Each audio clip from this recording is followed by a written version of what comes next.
be your dean. It's an honor to be your friend, and it's so good to be back together again. I do have a gift from my collection for you.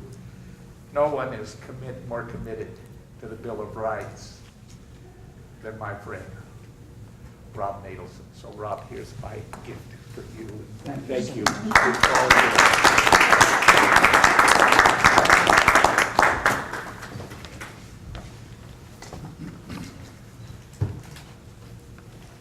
Rod, the honor of our association is certainly mutual. You are a great dean, and I loved serving under you. I do have to take one minor exception to something you said, and that was the statement that I know more about federalism than any scholar in the country. Wanted to point out to you that as of this moment, technically, Nicholas Cole is in the country.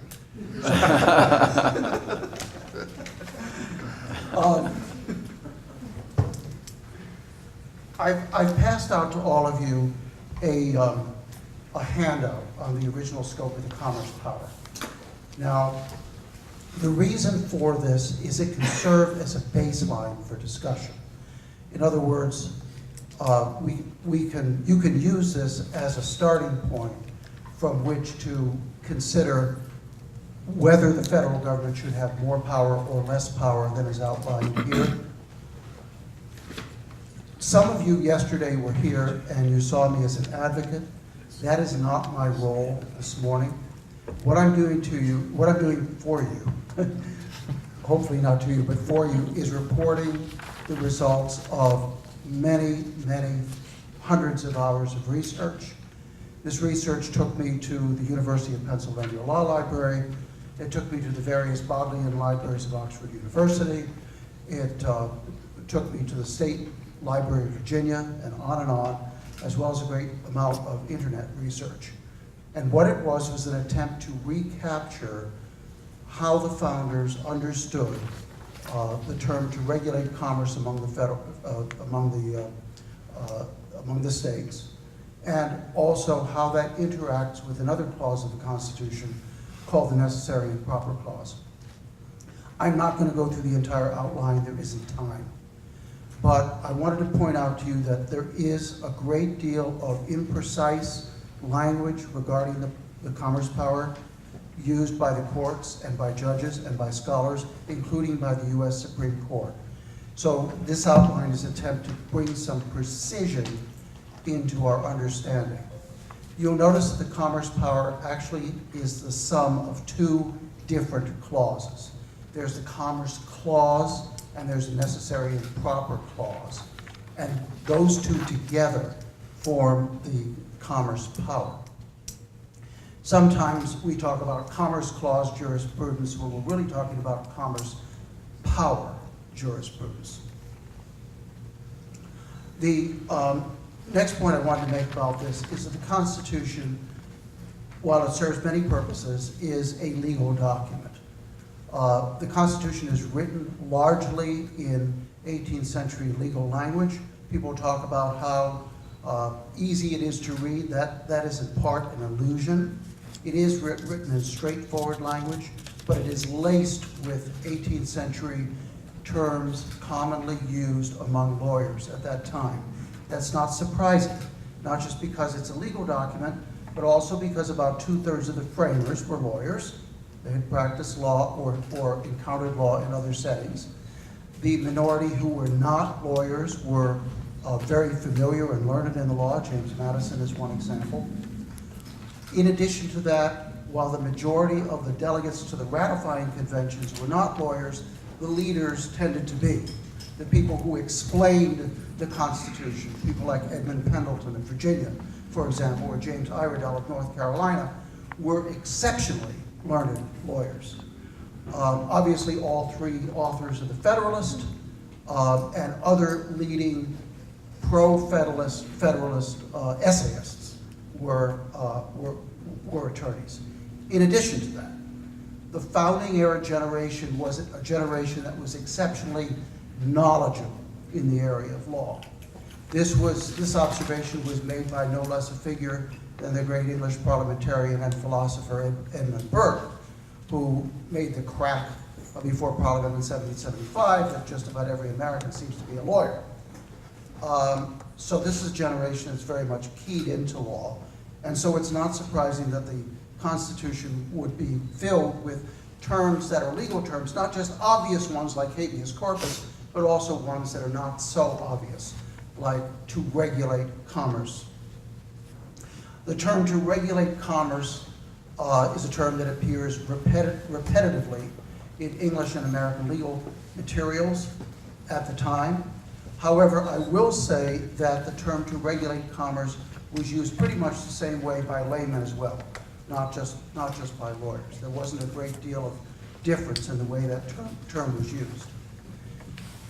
My attempt to recover the meaning, as I mentioned, was to be as objective as I possibly could. There is a lot of cute writing on the Commerce Clause, people who try to argue that the Commerce Clause meant all interactions provided for regulation of all interactions among people. You see that argument mostly made among liberals and progressives. There's an argument among libertarians that, well, the term commerce changed meaning according to whether you were dealing with interstate commerce or foreign commerce. I tried not to present an agenda-directed meaning of the Commerce Clause. Essentially, commerce meant the buying and selling of commodities as a mercantile matter, very closely identified with merchants. If you look at law dictionaries, you see the word merchant and the word commerce when they're defined separately, but there is a lot of cross-relationship between those terms. So the list of the items that I have in the handout, which is on the second page, those items that are considered part of commerce at the time, they come from lay discourse. They come from legal discourse. Following that, there's a list of items that are not regulating commerce. You know, regulating manufacturers, that's not regulating commerce. Regulating land, that is not regulating commerce. This material comes partly from English and American law books. It comes partly from the general popular literature. It also comes from representations on the meaning of the Constitution that were made at the time of the ratification by advocates for the Constitution, most of whom were distinguished lawyers. People like Nathaniel Chipman, for example, the Chief Justice of the Supreme Court of Vermont, Nathaniel Peaslee Sargent, who was a member of the Supreme Court of Supreme Judicial Court of Massachusetts, James Iredell, who later served on the U.S. Supreme Court and was a judge at the time. These people have told us what the meaning of the Constitution was insofar as what powers were federal and what powers were not. And so part of the information as to what is included from the commerce power comes from their representations. Another important point about the commerce power here is that when you're seeking the meaning of this particular word, it becomes obvious that the way the founders used the word commerce might be a little different from the way we would use it. That the lines of that word, commerce, and the lines of regulating commerce were creatures of the time. In other words, you know, there's no real reason why, for example, patents and copyrights would not be in the definition of commerce, where navigation would be. It's just the way they use the term. It's just the way usage developed. And if we're trying to recover original meaning, we're trying to recover how English and American lawyers understood the term in the 18th century, not necessarily what we might think about that today. The necessary and proper clause. The necessary and proper clause has been widely misunderstood. I flatter myself, I'm going to use a founding era expression here, I flatter myself that I had some role in the elucidation of that clause and the increased understanding of that clause, which is demonstrated by Chief Justice Roberts' opinion in the Obamacare case. Because I did a great deal of research and publication on the necessary and proper clause, even before I became interested in the Commerce Clause. The term necessary in this context is again a legal term. It means incidental. It authorizes Congress to regulate some activities that are not technically commerce, like perhaps marine insurance, to regulate certain activities that are not technically commerce, but are subordinate to commerce and so tied up with commerce that there's no way really to effectively regulate commerce unless you also regulate them. And an example I give in the flyer is the power to label goods. I mean, if you're going to have goods and you're going to manufacture goods and then you're going to put them in packaging, you put them in packaging, that's technically manufacturing, not commerce. But you can understand why it would be incidental to commerce for Congress to pass a law saying, look, if you're going to send goods in interstate commerce, you've got to package them correctly, you have to label them correctly. That's an example of an incidental power.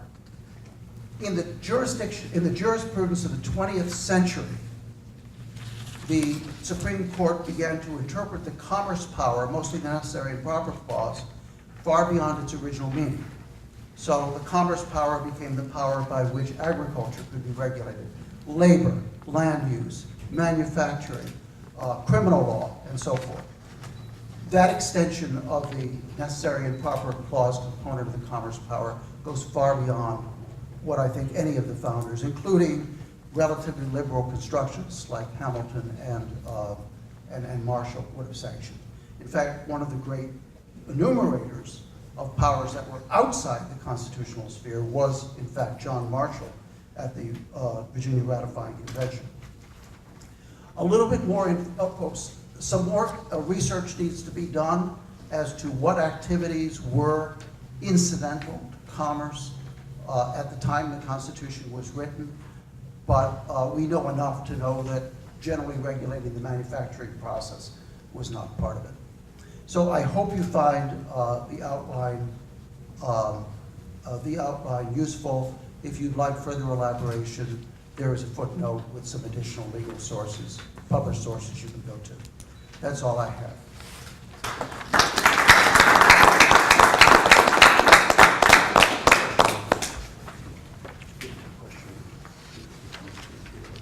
I can take one or two questions if there are any. I'm delighted to see there are. I have one. And that's, you alluded to Chief Justice Roberts' decision in the Affordable Care Act case. And I just think, like you, we focus so much on his sort of taxing power discussion, which is a whole other analysis. Yeah. But what he did with the commerce power is something that was sort of lost in the wash, and I appreciated you might just take a moment to say why what he did there might be of importance as we think about the project of recalibrating federalism. Well, there's actually an interesting story on this. When the Affordable Care Act case came up, we at the Independence Institute debated whether to submit amicus briefs, friend of the court briefs, on the case, and we in fact submitted two. One was on the necessary and proper clause, and it was based on my research as published in a co-authored book called The Origins of the Necessary and Proper Clause, which had conveniently been published just shortly before by Cambridge University Press. And so we relied on that book for our necessary and proper component. And then we also submitted a brief on the Medicaid extension part of the case. In the Sebelius case, the case that involved the constitutionality of Obamacare, there were actually 4 holdings. And what people tend to overlook is that the states that challenged the Affordable Care Act actually won on 3 of those 4 issues. They won 7-2 on the grounds, on the issue that the federal government could not require states to expand Medicaid. They won 5-4 on the Commerce Clause issue, which held that it was outside the scope of the Commerce Clause to require Americans to buy certain conforming health insurance policies. And the states also won 5-4 on the issue of the Necessary and Proper Clause, whereby Justice Roberts held that the federal government could not require people to purchase conforming health insurance policies under the Necessary and Proper Clause.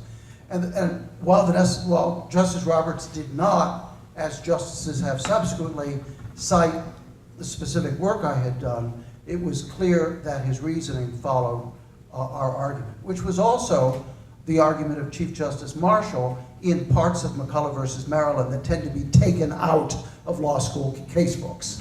You know, there are qualifying words in McCullough versus Maryland that first-year law students tend not to be allowed to read. But Marshall was not quite the big government justice that some people claim he was. And so, essentially, what Roberts argued, which is correct, I think, is that for Congress to have a power under the Necessary and Proper Clause, that power must be incidental to an enumerated power. And an incidental power cannot be just as great or as important as an enumerated power. And ordering everybody in the country to buy conforming health insurance is a really big thing. It's bigger than, say, regulating negotiable instruments. And so, under the circumstances, Chief Justice Roberts argued that requiring people to buy health insurance was not incidental. The only regret I have about the decision is, after reading it, that we did not submit a friend of the court brief on the taxing issue. Thank you all very much.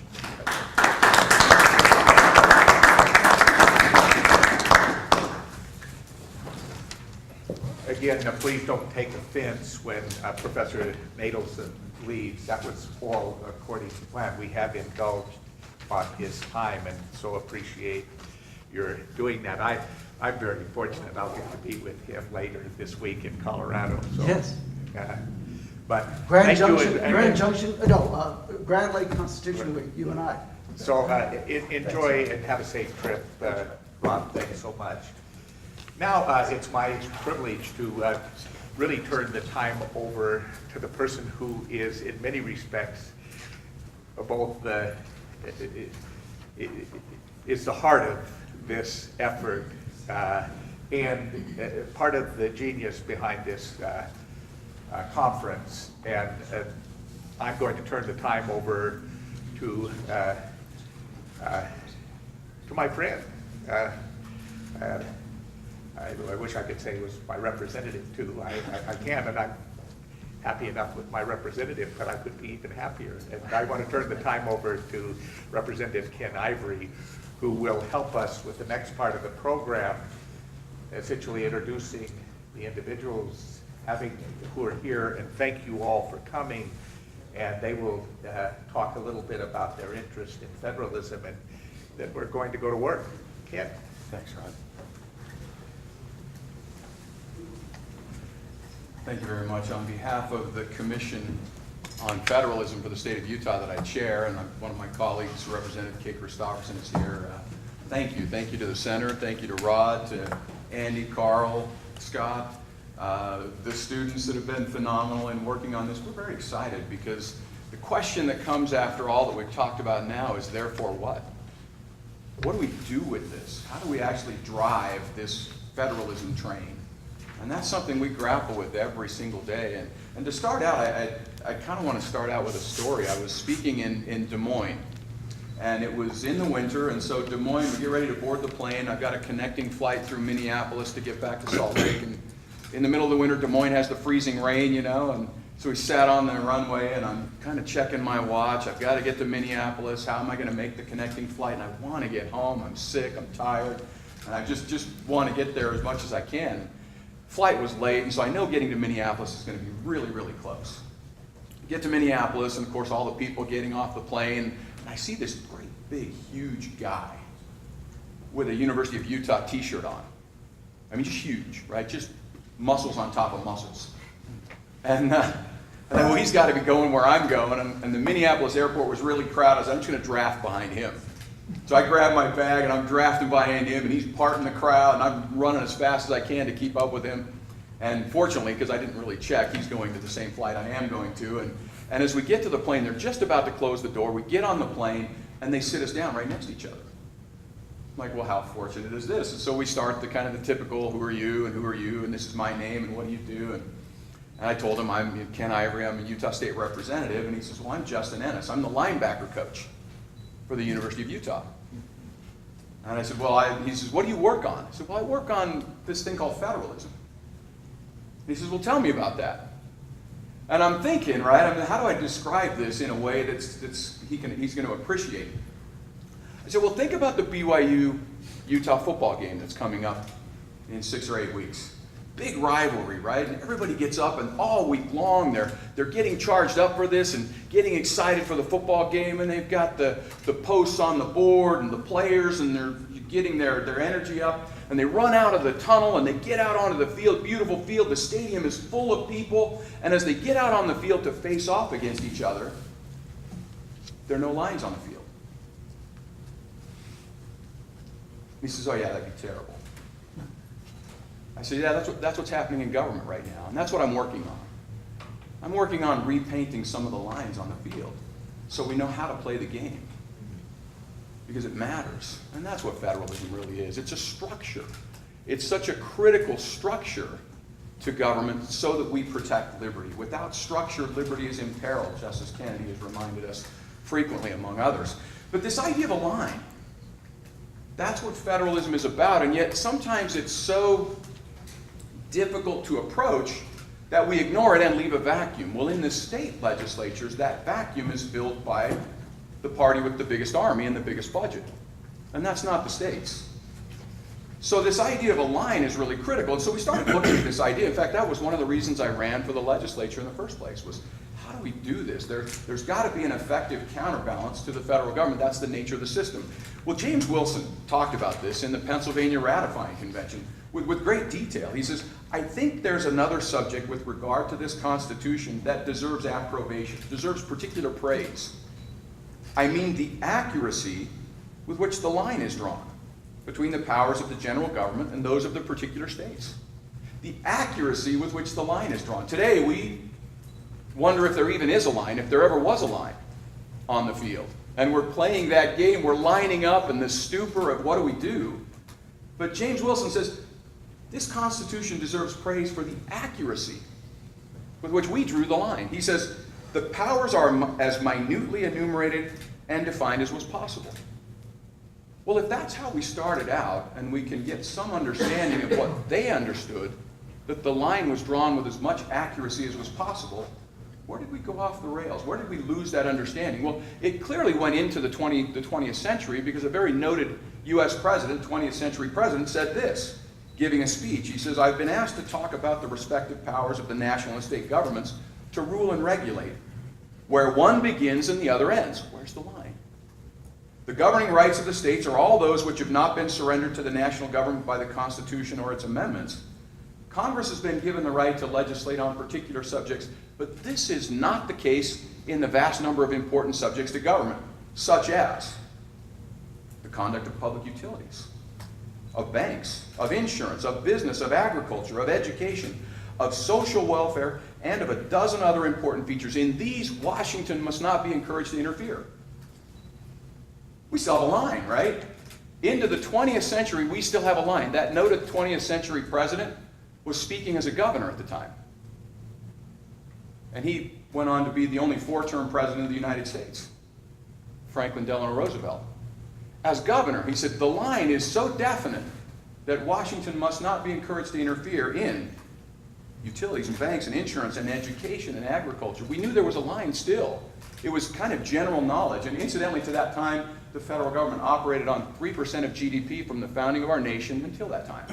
Today it's something on the order of 26% of GDP and debt and unfunded obligations. But this idea of a line pervaded through 150 years of our history. We became the most dominant nation in the world and the model of the world on this constitutional idea of government. It's a very definite line. Well, where did that go? And so now we know, of course, much has been talked about with Madison and Hamilton. We've kind of had this good-natured debate of who we should rely on. And Madison, of course, says that the federal government is few and defined. The powers reserved are numerous and indefinite. And federal government will be external objects, and the states all the internal objects of our life, liberty, property, our internal welfare and order. There was this idea of a line. I was trying to describe this one time, and they'll lead into what we're going to go on, this idea of therefore what. 2 years ago, almost to the month, I was with my wife. We were celebrating our 28th anniversary, and we went to Colorado, to Pagosa Springs, Colorado, to look at geodesic dome greenhouses, because she humors me that way. And I kind of like them. I think they're cool. I want to have one someday. And so we went to look at greenhouses, and my redeeming grace was there was a hot spring spa resort in Pagosa Springs, Colorado. So after looking at the greenhouses, we went for the spa soak and the massages. And the masseuse had his mountain bike in the room, and he had a long ponytail and Birkenstocks, and he was a transplant from New York. And the same thing, what do you do? Well, I'm in the legislature. What do you work on? I'm thinking again, well, if I say federalism, it's probably not going to translate. I said, your mountain bike there. Let me see if I can describe it this way, your mountain bike. What's written on the side of the tires of your mountain bike? He says, well, the tire pressure. I said, do you happen to know how much tire pressure your tires have? Well, yeah, it's about 55 pounds per square inch. I said, that's great. What if your front tire had 105 pounds of pressure and your back tire had less than 5? How would that work out for you? It's like, oh, that would be terrible. Like, well, what if you just rode harder? No, that wouldn't work. What if you got a better rider, a stronger rider? What if you got Lance Armstrong all hopped up on steroids to ride your bike? That'd work well, wouldn't it? No, that would probably be worse. Now mind you, this is September of 2016. You know what was going on in the United States in 2016. There was a little presidential election going on, and Hillary Clinton had just been in Colorado speaking on a rally, and this whole thing of Trump and Clinton and where should we go? And so I said, well, maybe the idea of this bike, then your problem is if somebody just steers the bike more to the right, that would solve the problem, right? Or maybe more to the left. It's like, no, that wouldn't work. He said, so why is it that all we're doing is talking about should Trump or Clinton ride the bike? What I'm working on is we've got to fix the bike. We've got to fix the tire pressure. We've got to solve that machine, that system, and then you've got a rider that can ride optimally. What direction they go, who rides the bike. First, we have to fix the bike. That's what federalism is all about. It's fixing that bike. Now, what we want to talk about today is this idea of how do we know when we're there? How do we know what to fix it to? With our bike, we have a tire gauge. It's very easy. You get the tire gauge and you pump up and you 55 pounds of pressure and you know I'm there. And if it's 20 pounds of pressure, we know it's bad. And if it's 80 pounds of pressure, we know it's bad. And if it's 40, we know we need to put a little more air in the tire. Well, I often wondered, James Madison, Hamilton, particularly Benjamin Franklin, Thomas Jefferson, what if they had the incredible business analytics that we have today? We've got companies here in Utah County that specialize in this data analytics. Some of our companies, many of the donors, I was talking to some of them yesterday at the lunch, they employ these business analytics all the time to measure and monitor their performance and improvement. Well, federalism is about limits and division and balance of powers. Those are all inherently measurable. And so the idea we came up with at the commission, and we're honored to work with the center on, is what if we had a federalism index? What if we had the gauges, that we had the key performance indicators of what is a healthy balance of power between the state and the national government? What if that could inform us of where the line is? What if that could inform us of where we maybe got away from this idea of the line and the balance? What if it could help us understand where to go, and are we making progress? I think that Benjamin Franklin, who set type one letter at a time, would marvel at the fact that we have Facebook to share our messages and would use that wildly, right? I mean, we can reach more people before we get out of our pajamas in the morning than he could setting type one letter at a time. We have these tools, and so the panel that we have now is to talk about where do we go from here. And in looking at this idea of a federalism index, is there a way that we can usefully, meaningfully, functionally describe federalism, examine federalism, depict federalism in a way that we know where we are, we know where we came from. It informs us in the discussion of where we should be in the sense of balance, and it informs us if we're making progress. I'll just close and go to the panelists on this. There's a statement by Justice Kennedy in the Sebelius case that was mentioned, and one of the dissenting opinions, and he says the structural protections, separations of power and federalism, like the two pillars of the Golden Gate Bridge, either one of them goes down, we're in trouble. The structural protections The framers considered those to be the most important protections of freedom. The fragmentation of power produced by the structure of our government is central to liberty, and when we destroy them, we put liberty at peril. So it's very critical that we look at this structure, and so we can't improve what we can't measure, and so the idea is to begin measuring, monitoring, so that we can meaningfully improve and track our progress.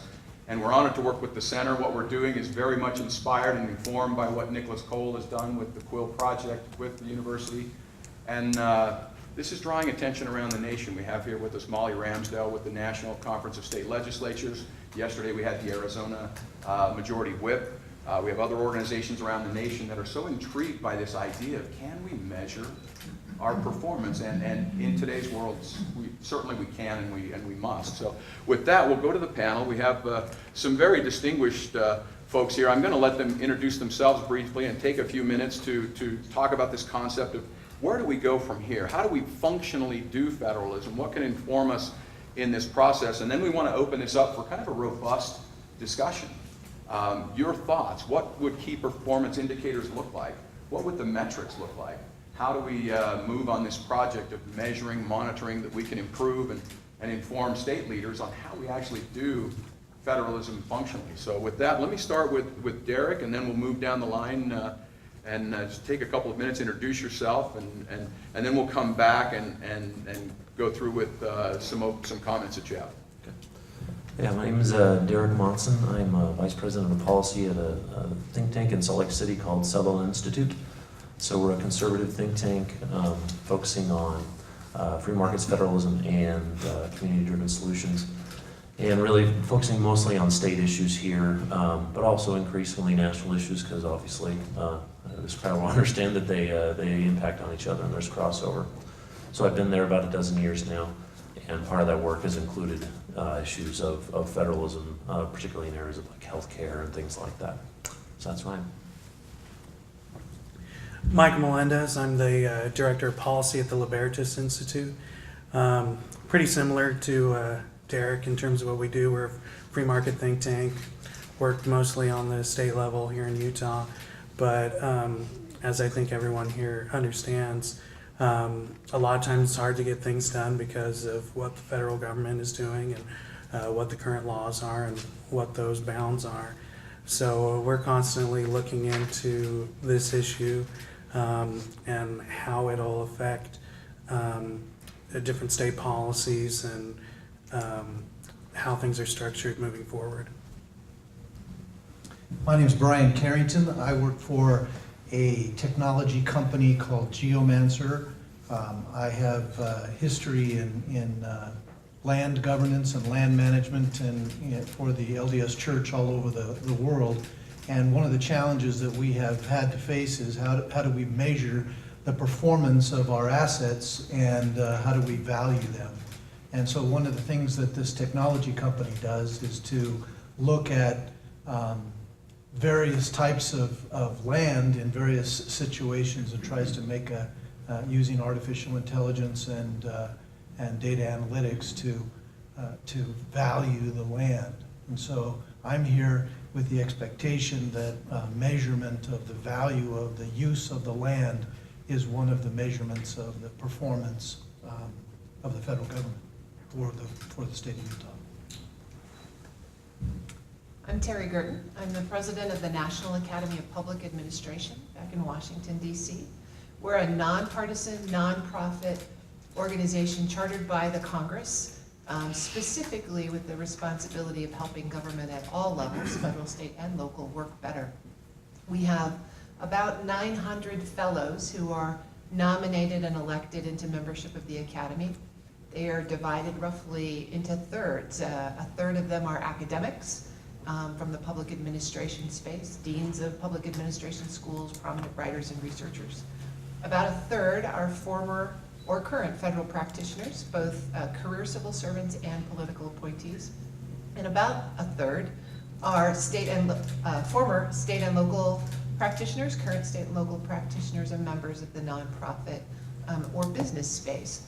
And so we collectively work with organizations, federal agencies, state and local organizations, to help address issues of governance and government processes, And so what I'll hope to address when it comes my turn on the panel is kind of what's going on in this space back in Washington, and how we're involved in some of those things, and I think opportunities that you can look for coming down the road. Thank you. Derek, let's come back to you and go down this idea of functional federalism. How do we do federalism? What do we need to know? And this idea of an index, is there an opportunity there? The obstacles, indices that may be beneficial, partners we should be looking at, working with, and other general thoughts? Yeah. So, I mean, I think, just like in the founding generation and intergeneration sense, what federalism means is going to be decided by the ultimate sovereign of America, which is the people. Perhaps through the elected representatives, perhaps through votes, constitutional ratification as an example. But what that means is, I think, that we have to focus on helping people understand not just the concept of federalism, but what it means for their real lives. So, as an illustration, right, in the HBO miniseries on John Adams, so the life of John Adams based on McCullough's biography, there's a scene where John and Abigail are talking about what's going on in the Continental Congress and the frustration with getting things done, and John is just talking about politics. There's politics this and politics that, and Abigail turns to him and says, "Am I not living politics when I go to the cupboard and I can't get food, or when there's no pins for my sewing, or the various things in her real life?"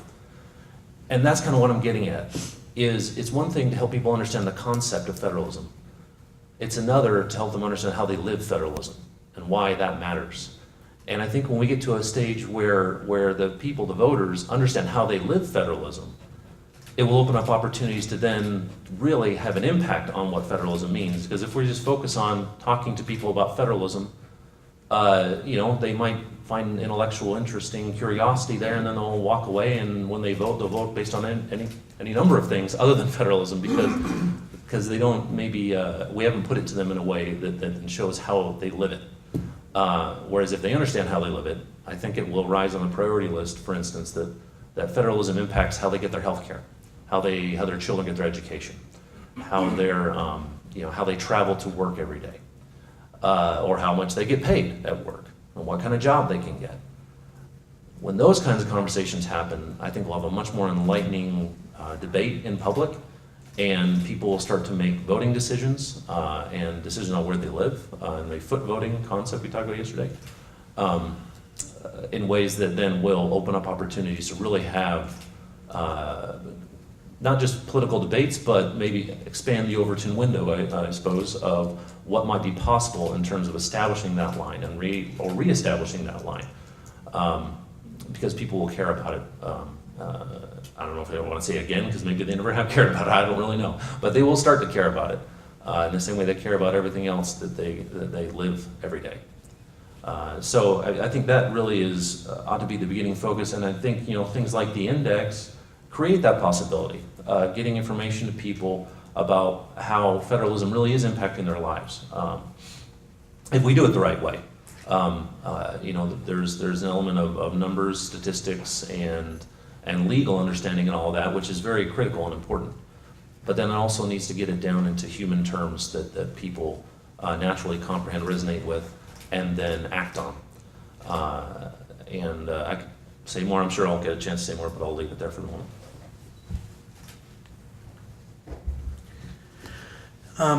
I'd like to build on a little bit of what Derek is saying, because I think when these issues impact people's lives personally, that's when they start to build a better understanding. They start to look into the issue because it's actually affecting their day-to-day. So, I'll give props to Sutherland with like the public lands debate, I think of it. And I think there's a lot of people who are involved in that, and because of their involvement, they start to understand and look to federalism. I think in that debate, just like what Representative Ivory was saying, some of the lines seem to be blurred, and we're not sure where those lines are. And that if they were a lot more defined, the debate would be less political and based on the strength of opposing sides and more towards looking at the principle of good government and of federalism. I see a lot of times, people are very emotional about issues, and usually that's their first response when they learn about any political issue. But when someone really is affected by an issue like, say, Obamacare, public lands, I think of the wildfires that are going on right now, people start to get engaged, they get activated. It's an opportunity to explain, well, why is this happening? How can we actually solve it? So I think if people see that federalism is a means to solving real issues that the states have, that local governments have currently, that people will start to look at it as something viable.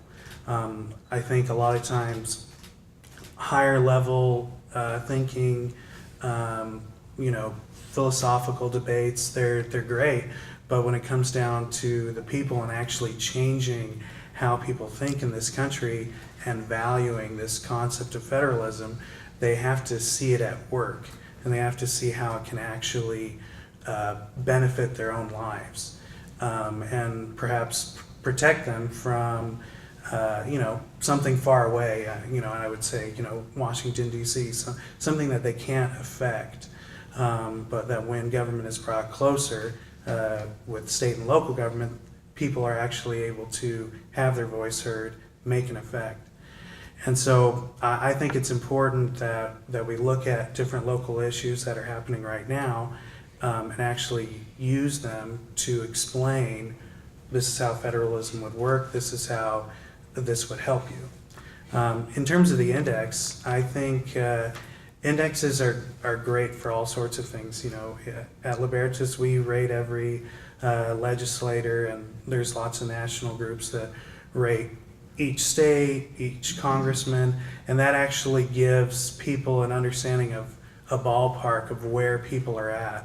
And so if we had an index to start to understand, well, where is each state, where is the federal government, how are we doing on these specific issues, then it actually sticks a flag in the ground to work from and to start saying, well, where can we go from here? Brian, as we come to you, if I could, you've been in this data analytics space for quite a long time, and it's advanced substantially over even in recent years. How does this advancing area of business analytics help us in this area of we're trying to decipher limits, divisions, and balance on a functional basis? Maybe describe what the nature of analytics are and how that might inform us in what we're trying to accomplish. Well, that's an interesting question. The advancement in data gathering and big data and the ability to analyze that data is if you look at it this way, there's the past, there's the present, and then there's the what if. And you can measure what happened fairly easily. It's much more difficult to ask, where are we today? But it's even infinitely more difficult to try to guess where we should be if we were using our resources more effectively. And so the ability to look at linear progression or linear regressions is one way to look at it, but that's only a very simple way. You still don't end up with the answer to what is good. You only end up with, are we headed in the direction where we had started to go, and are we ahead of our forecast or not? But if you can look at information from multiple different sources, then you can begin to analyze where you want to be and begin to change course into using it more efficiently. As I think about this whole concept of federalism, I've traveled around the world quite a bit, and I was surprised. I'll tell you that I've traveled in a lot of developing countries, a lot of communist countries, a lot of just been around a lot. But I'll tell you, there was one country that really surprised me, or specifically one city that astounded me. and that is a small town in Indonesia called Surakarta. And Surakarta is a beautiful little city, very clean. Every sidewalk is immaculate. Every yard is immaculate. And that's not necessarily what you find in the developing world. Normally you'll find garbage all over, or worn down architecture or structures or infrastructure. And so what was different about this city was that each individual took care of their own yard and their own community. And there was a natural pride in the way they lived. And I find that interesting in the scenario here, because we can look at numbers and we can measure numbers, or we can look at values and we can measure values. And that's where we get to the human terms, the environmental conservation, the productivity of the people, or just the overall results that come out of it. And I think that one of the things that we're really talking about is the ability to determine your own results. You know, what is it that is? What is good? And so to define good really depends upon the people that are living within that good environment. They need to be the ones that define the good. And so you can take what the federal government thinks is good, or you can measure what is economically good, you can measure what is environmentally good, you can measure what is humanly good, but it changes from people to people. And so delivering that power in the hands of the local people and allowing them to not only measure how they're doing compared to how they were doing, or how they're doing compared to how other people are doing, they can also measure how they're doing against where they want to do and where their long-term goals and aspirations take them. The ability to take all of that data, both from a global commodities perspective, for our ranching productivity or our oil productivity or our natural resources or mineral productivity, is one thing. To measure how we're doing against other states that may have similar resources is another thing. And to measure whether or not the federal government is managing those resources better than the state government or even the local government is another thing. All of that information, I would say in the past, would be impossible to measure on a timely basis to be able to help you to make decisions today. But today I think the data is there. And it's simply a matter of gathering that data and deciding what you want to measure and measuring it, monitoring it, and forecasting what it can be. So, thank you very much. So, Terry, as we come to you, you're in this space of how we administer government. Is this a radical notion that we can actually measure limits, divisions, balance? We can come to some idea of doing that, and how does measurement potentially help us in the effective administration of government? Well, I smiled when Brian said simply. I wish it were simple. But I think there's reason for optimism at the federal level. The Academy thinks of what you call federalism as intergovernmental, the intergovernmental system, the relationship of federal, state, and local governments together to deliver effective governance. And we actually have a panel of fellows, that is the standing panel on the intergovernmental system, looking at how best to deliver government services at all of those levels and what the right relationship is between the different levels and who has primacy or who should have primacy. And so one of the things that we have done lately is we are now on the advisory committee of the Speaker's Task Force on Intergovernmental Affairs. And of course, the Speaker's Task Force is chaired by your Utah Representative Rob Bishop, and Jerry Connolly from Northern Virginia is the ranking member. So Speaker Ryan set that task force up about a year and a half ago to get back after the question of how does the federal government relate to state and local government levels, and what is the right balance there.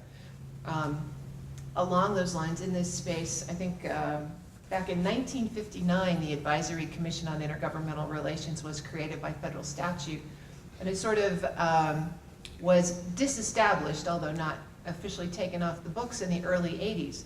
There is strong interest in reinvigorating that level of a commission, again, to get back after the relationship between the levels of government and how effectively we're delivering services.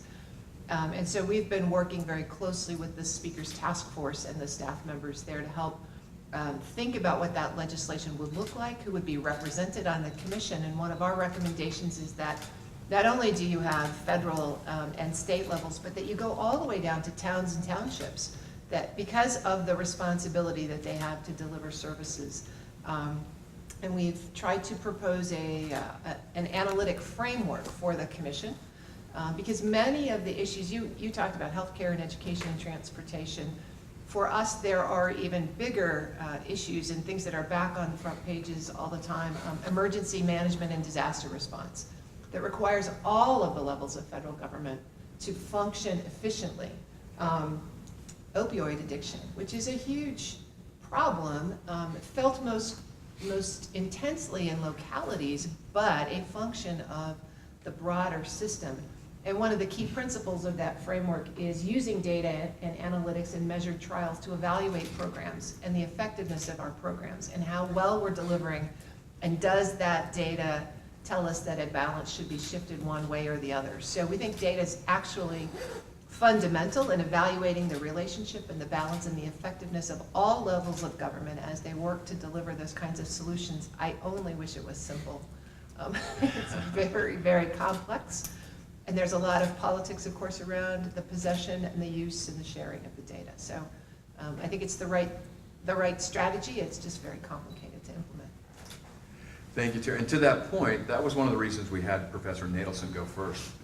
In looking at this big elephant, we looked at taking one small bite in looking at the Commerce Clause. And so that's why with Professor Nadelson needing to leave, we wanted him to kind of set the stage. Can we look at one area and start there? And so that's what we're considering is going there. I want to come to Rod Smith for a second. I want him to channel his inner James Madison, because I think he spent as much time in Madison's psyche as perhaps his own, that to channel. He famously said, of course, if men were angels, we wouldn't need any of this.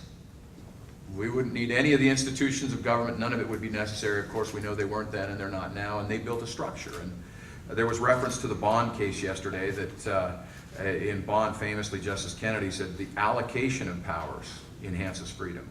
The allocation of powers in our federal system preserves integrity, dignity, residual sovereignty. And the balance is an end in itself because it preserves states, but not states for states' own interest, but it preserves the citizens' liberty.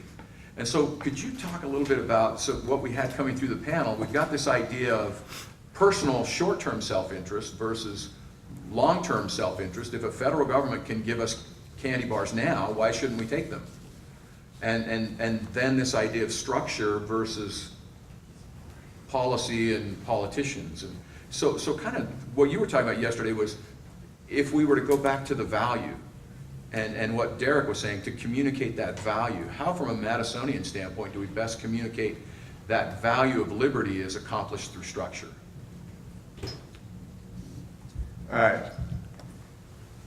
Again, in my remarks yesterday, I emphasized two things. One, really, for Madison, federalism was in fact structurally put in place as another means of assuring liberty. He also was a great advocate of what I referred to as the interposition of the states, that they would interpose, that they would begin with a resolution or a remonstrance. And no one did his homework better than Madison. And Dr. Cole and I were having breakfast this morning, and we were saying, and Terry, it really gets back to your point, it was not the Constitution-making process wasn't easy, it was complex. It was complex, just like that. And part of the purpose, I think, of gathering this data is to be able to make the case for how liberty is in fact being impacted. Let me give an example from Professor Solomon's remarks yesterday, because it seems to me that this is an area that is possibly measurable, that would show, and it will give an illustration of, we need to measure things that people can relate to, as Professor Smith said. You know, we need a narrative. We need to be able to make this something that they understand. So Ken and I could sit here and talk about liberty, but how does that translate into the lives, Derek, of the people? And so I would again use the illustration of liberty, because it seems to me this is an example of that, is this, is what Professor Solomon indicated yesterday. It's this foot voting that we have a history in this country that people could move from one state to another, and in moving to one state to another, they could get a set of benefits or a set of they could make a choice. They had sort of the liberty to do that. There are, that would be an interesting thing to track, it seems to me, potentially, is how available, are there really differences? Are people voting with their feet, and are there limitations on the capacity of people to vote with their feet? It seems to me that that's a kind of thing that makes liberty more, gives it more life. I think we also need to take this lands issue and think about, but how do we convert? It's one thing to convert it into dollars and cents, but can we also convert that into the kind of liberty argument that is consistent with what I think and was the original meaning of federalism? Yeah, the land issue, I just tell you that I think I want to write an article called Wildfire Federalism, that, you know, we have the duty in the states to protect health, safety, welfare. That's our duty, that's our jurisdiction. And yet our hands are tied until after a fire happens, and we wait for people spending $20 to put out the fire when $1 would have prevented it. And we're the second driest state in the nation with 40% of our watershed at risk. This is not an academic issue. This is a life and death, habitat, watershed, environment, air quality issue that we're supposed to protect health, safety, welfare.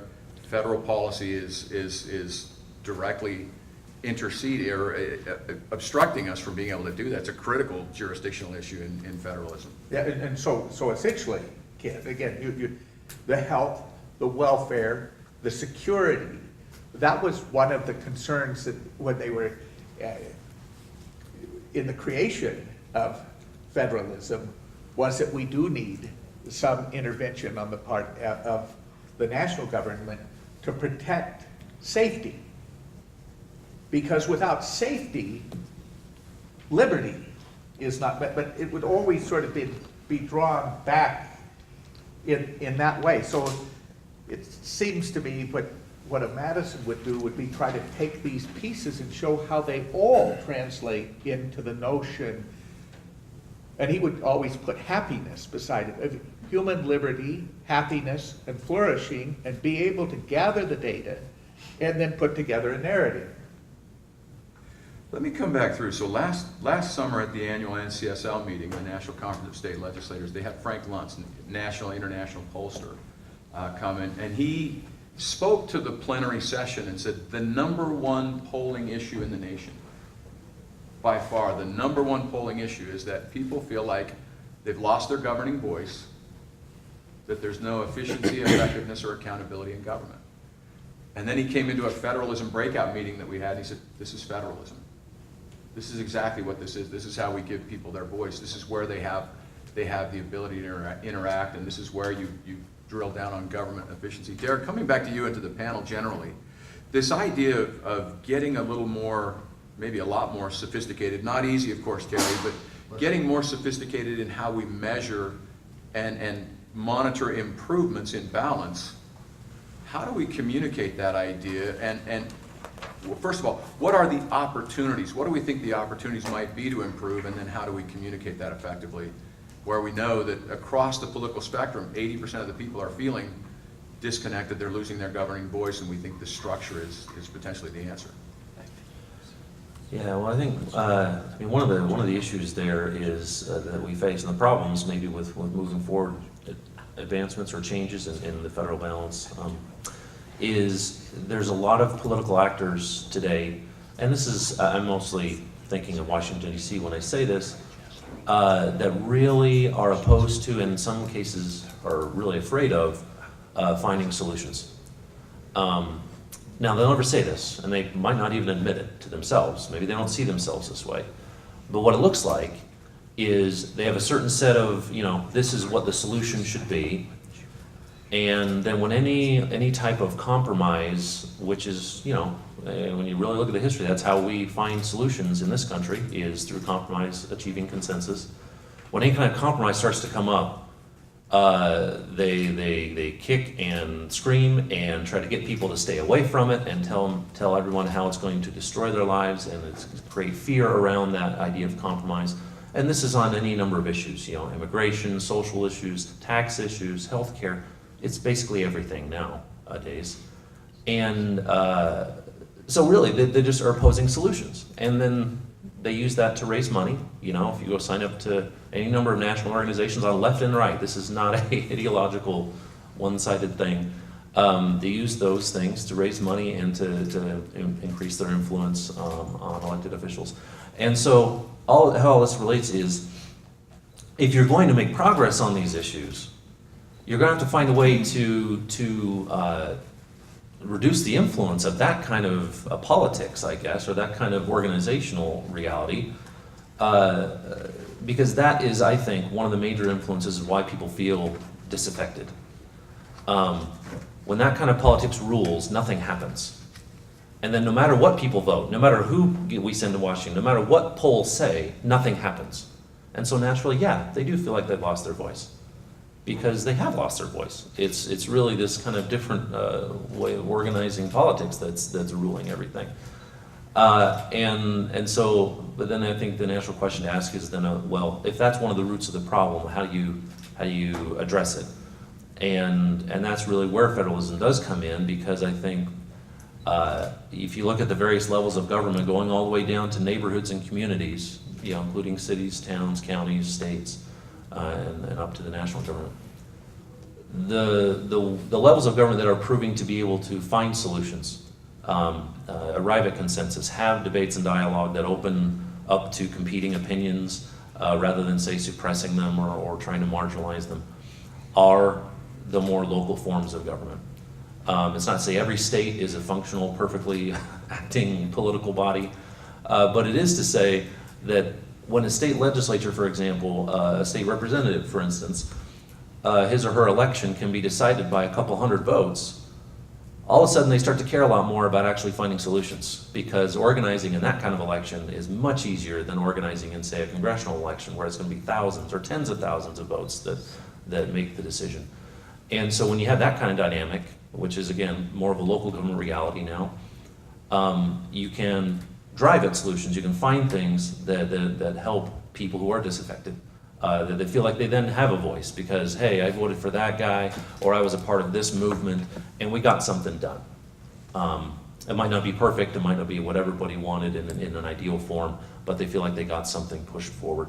And so that does, I think, push towards the rebalancing towards the states, towards local governments, and then communicating that, I think, to people comes down to, or not, one of the things that it can come down to, I should say, is helping them see, and I think they already get this at a fundamental level, the different kind of influence they can have, say, with their city council or their county council versus their congressman versus the presidency versus a national bureaucracy.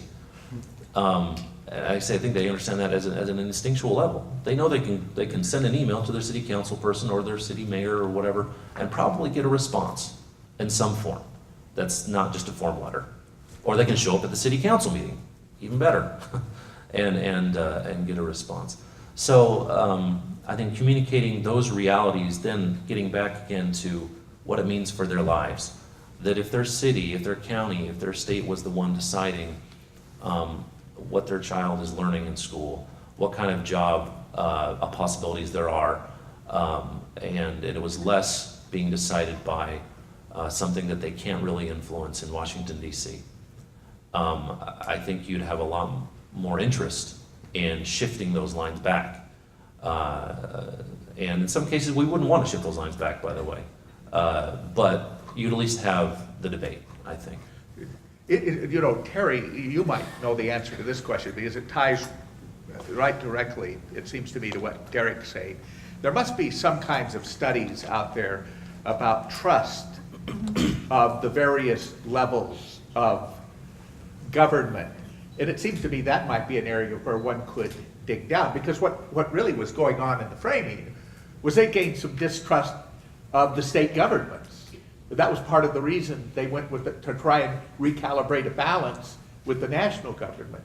So is that a possible resource that could be helpful to us? There actually is quite a bit of polling on that around trust in government.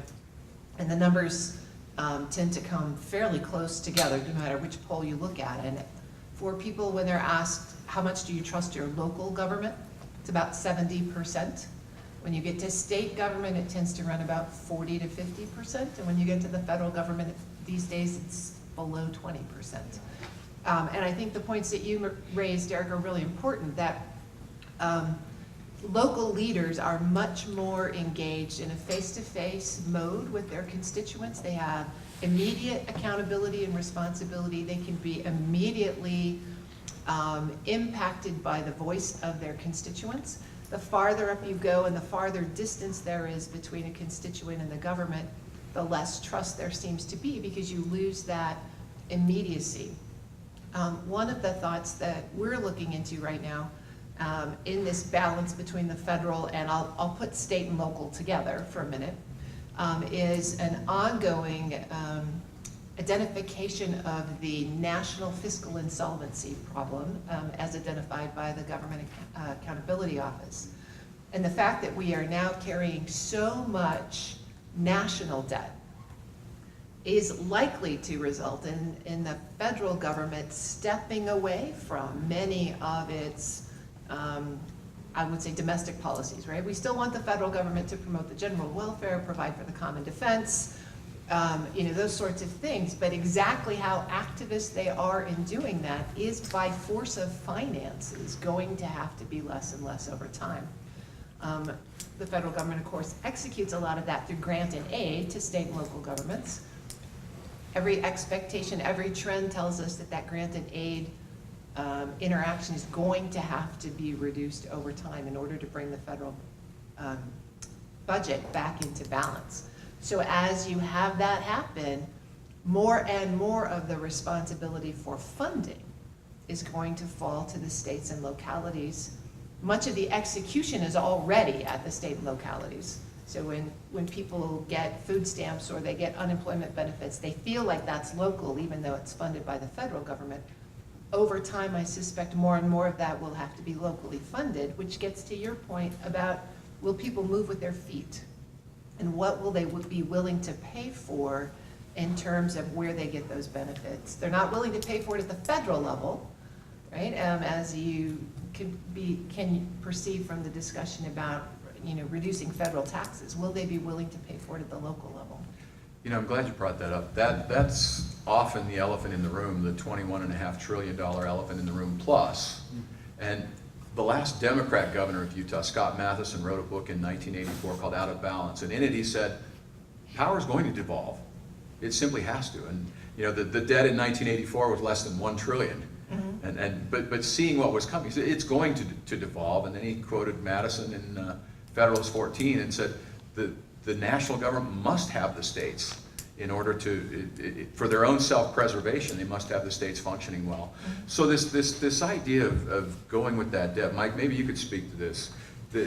There's this short-term self-interest that I want the candy bars now. I don't care if I have to break the machine to get it. I want the candy bar, and I don't care who's after me.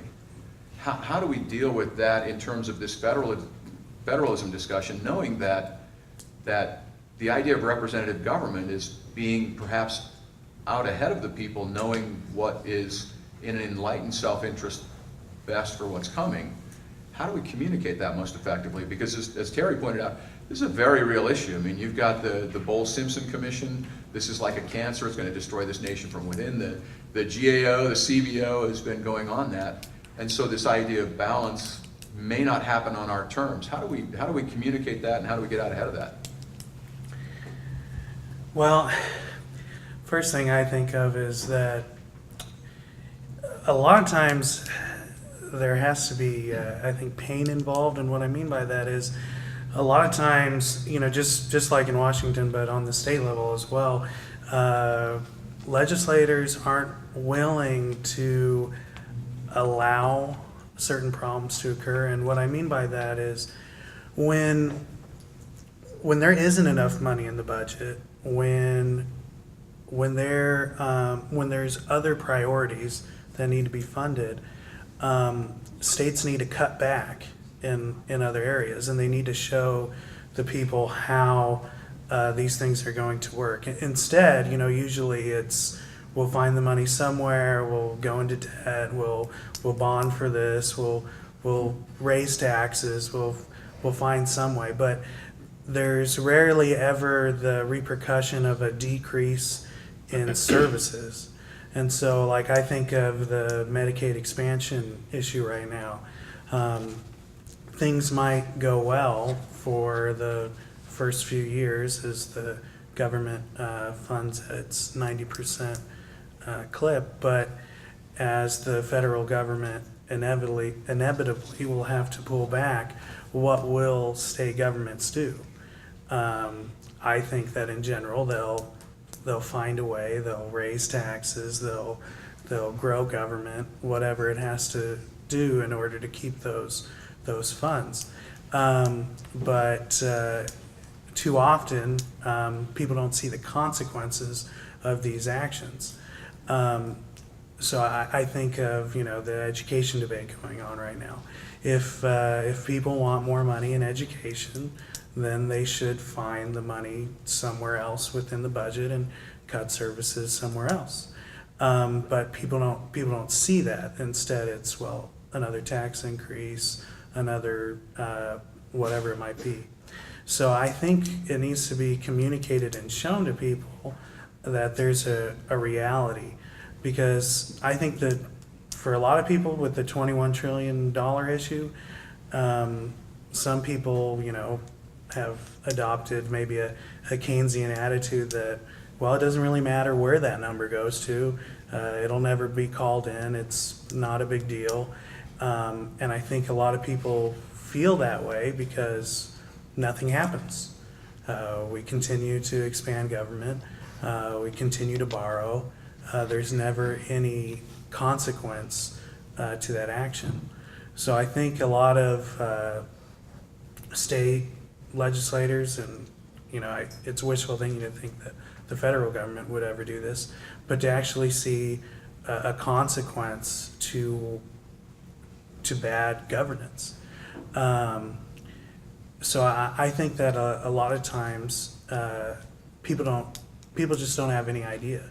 And so you talk about the candy bars, I think there's just been a history where we take the candy bar and 10 years later, 20 years later, we're okay. Things are fine. So I think there has to be some consequence and an actual change to the way we do things, so that people actually see the consequence of taking these candy bars, as you've been calling it. People react to their wallet and what actually happens in their daily life. They don't think about the numbers. and budgets and things like that. So it's hard to communicate to someone how a certain policy is going to change their life because they don't really see a change. So I think we actually have to go out and tell people that, you know, if we do this, then this is the consequence, and then those consequences have to actually move forward. The problem is with a lot of legislators, it's hard for them to allow anything negative to happen. But I think if we did, then people could actually respond. I think of a market system where, you know, any business owner, any industry, if mistakes are made, if resources are allocated incorrectly, there's going to be a consequence and there's a correction that's made to that.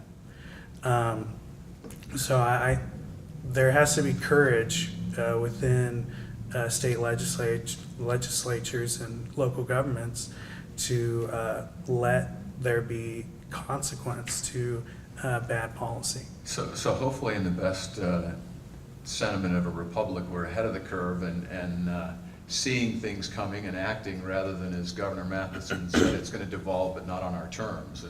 And Terry, to your point, I mean, if it devolves that way and we're seeing those signs, that's a very tremendous situation because the sick people, poor people, roads, and public safety are still right in our neighborhoods. I want the panel to think about a couple of things. This idea of the index and working on this project. What are the opportunities and obstacles that you see, and maybe the best partners that we should be looking at working with? And then as you're thinking about that, Brian, I want to come to you. Terry mentioned this idea of government trust surveys. So with an index, often we think of purely quantitative indicators. How would an index work? Could it work with qualitative indicators and being able to see that data cross-compared, something like the government trust surveys that Terry was mentioning?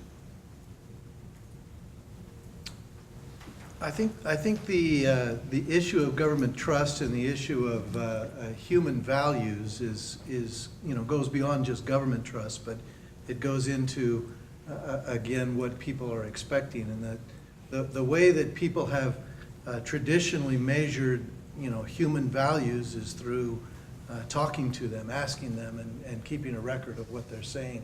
You'll see here in Utah a prime example of that with the Envision Utah program, which began in about 20 years ago, and they went out to a representative group of people, a statistically significant sampling, and they asked people how they feel about what's going on and what they look for in the future and what their values were and what they thought should change and what they expected Utah to be like someday, what they were hoping for. And then they did it again 10 years later, and then they did it again. And so they have this ongoing flow of information, if you will, in terms of how people are perceiving the performance of the state, so to speak. But not only that, they're also changing how they're changing in terms of what their expectations and desires are. So it might be done that way. There might be other intrinsic elements that you could measure, but it really gets down to what you want to measure and then gathering the data for that.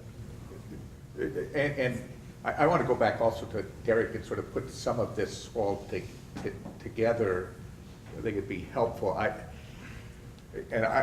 will open with something that everyone who comes sort of adamantly for state and local may not like.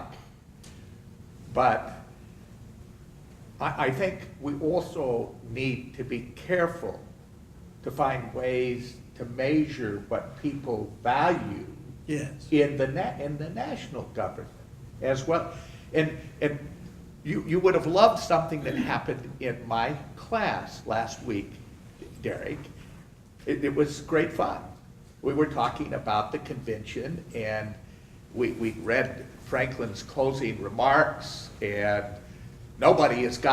maybe nobody would support it. There's nobody would support every provision, and maybe no one should support any individual one, but put together, it made since. And so we argued over this whole notion of ratify, not ratify, and then the one young, the student said, well, I clearly am going to ratify. So I said, that means you're willing to compromise your principles. He said, no, no, no. Let me finish. Let me finish. I'm getting more of my principle than leaving it all on the table.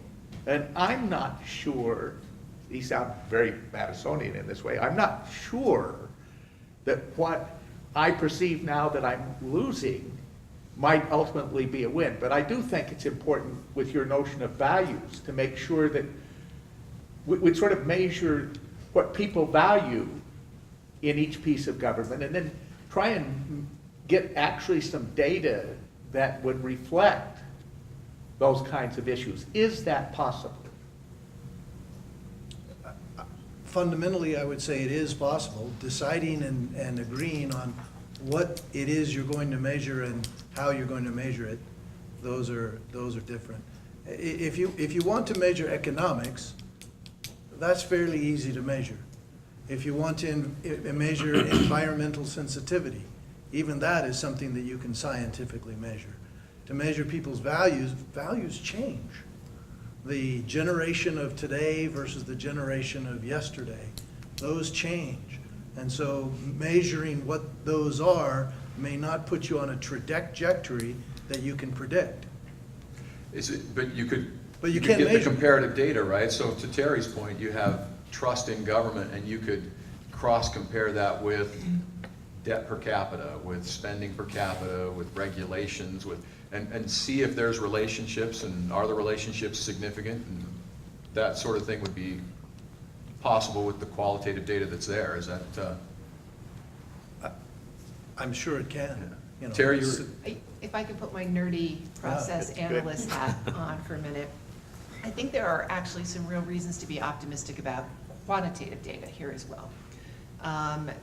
Last year, the President's Commission on Evidence-Based Decision-Making reported out. So it was a 2-year commission, and it talked about the complexities of data sharing, and the federal government's still sort of stuck in the 1950s in terms of how it manages data, but getting to the point where we have common data elements that we can integrate and rules about sharing data.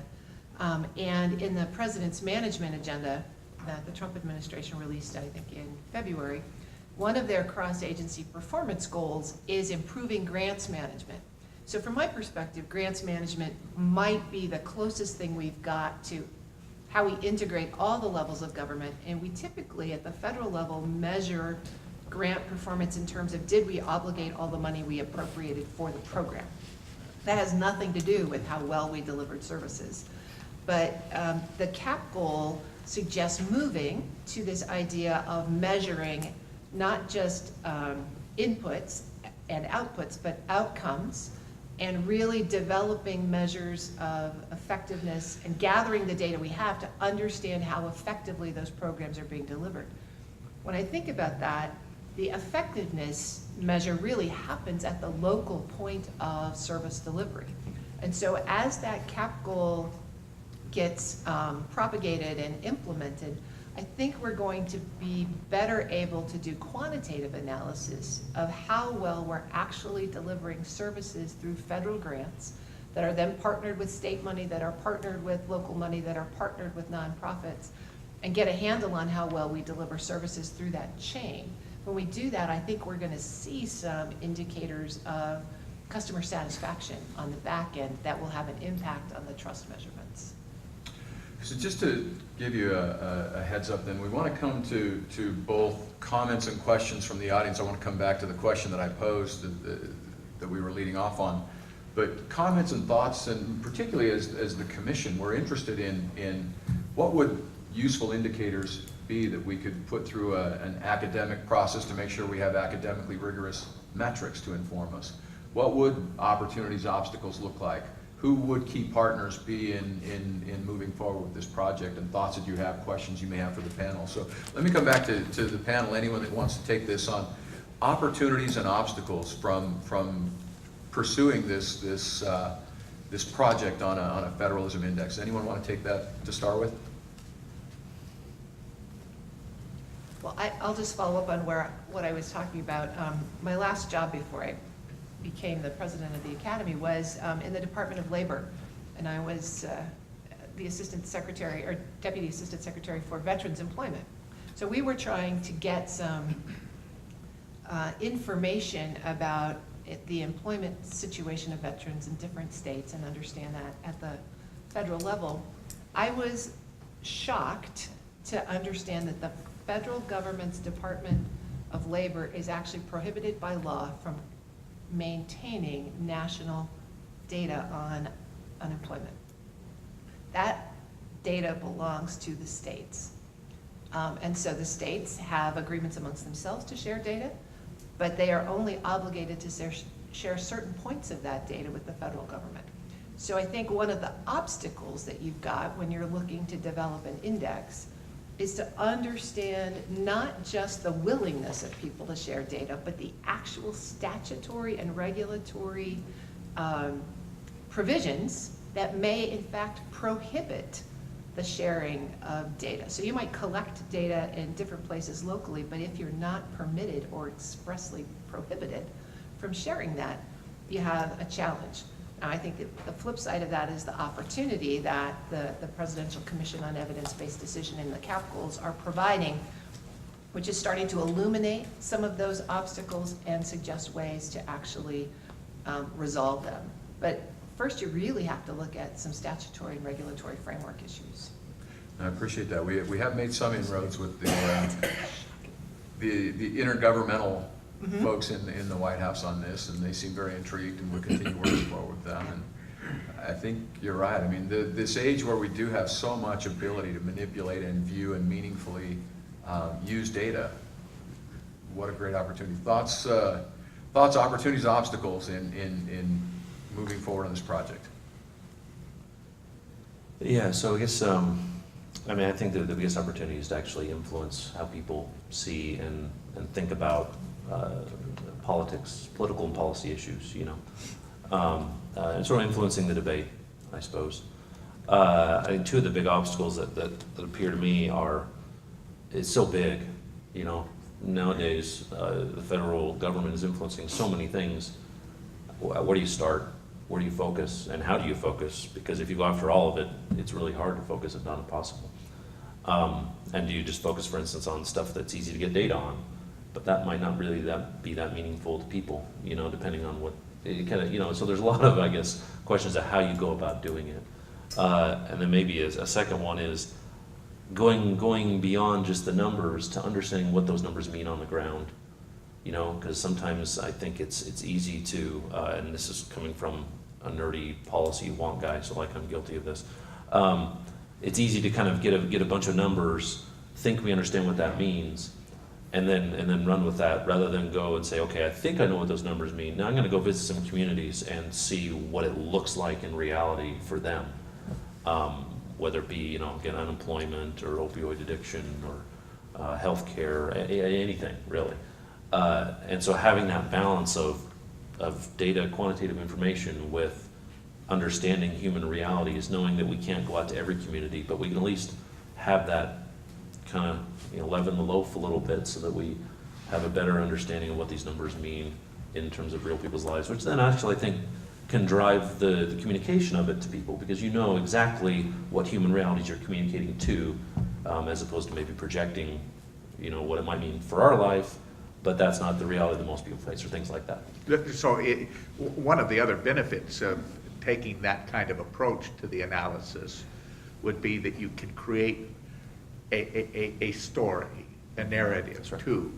I mean, and that becomes significant in this process. It's not just the data, but the narrative and confirming the narrative. Yeah. There's the risk that you, not to in any way say that I don't agree with you. I do agree with you, but from a practical standpoint, the problem that many large corporations face today is they try to solve problems that where they try to solve all the problems with a single solution, as opposed to breaking it up and saying, what can I solve? What can I track?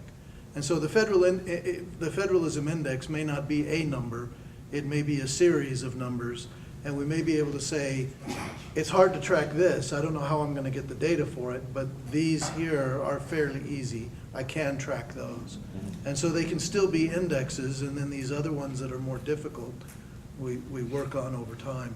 But if you try to solve, if you do nothing before you can do everything, then you do nothing. Yeah, right.